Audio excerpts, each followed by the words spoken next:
বর্তমান আমার ইউপিপিএল দলর বিভিন্ন সমষ্টিত এইবিলাক প্রোগ্রাম চলি আছে। আজি আমি থুরিবাড়িত করিলো। আমার সেন্ট্রাল কমিটির ডিসিশন মতে আমার 40টা সমষ্টিতে এই প্রোগ্রামটো হব। তো আমার বিটিআর চিফ মহোদয় ইয়াত চিফ গেস্ট হিসাবে আছিল। আমার কেন্দ্রীয় সাধারণ সম্পাদক রাজু নাৰ্জাৰী ইয়াত আছিল। আমাৰ কেন্দ্ৰীয় কমিটিৰ বিভিন্ন নেতাসকল ইয়াত আহিছে।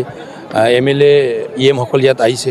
আৰু বিশেষকৈ থুৰিবাড়ি আজিলৈকে ইউপিপিএলৰ পৰা তেনেকা নিৰ্বাচনত জিকাৰ এটা মানে হিষ্ট্ৰীটো ইয়াত ক্ৰিয়েট হোৱা নাই। গতিকে এইবাৰ আমি আমাৰ ষ্ট্ৰেংথটো কেনেকৈ হৈছে এইটো আজি আমি চাবলৈ আজি আমি ইয়াত দলীয় কৰ্মী সভা অনলি ওয়াৰ্কাৰ্স মিট নাম দি আমি ইয়াত এটা মিটিংটো এৰেঞ্জ কৰিছিলোঁ। আমাৰ বুথ কমিটি, প্ৰাইমেৰী কমিটি আৰু ব্লক কমিটিক লৈ আমি ইয়াত দেখিলোঁ প্ৰায় 1500 আমাৰ কৰ্মীসকল ইয়াত উপস্থিত হৈছে আৰু সুন্দৰ এটা মিটিঙৰ সমাপন ইয়াত আমি দেখিবলৈ পাইছোঁ।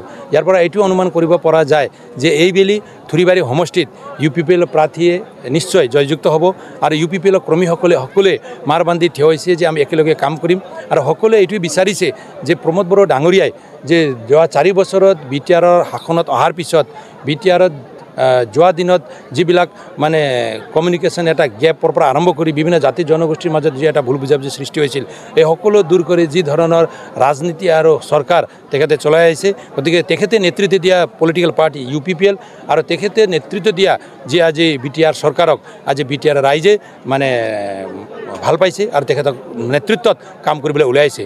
ইয়াৰ আজি ৰিফ্লেক্টটো আজি থুৰিবাৰী সমষ্টিতে ইয়াত আমি দেখিবলৈ পাইছোঁ।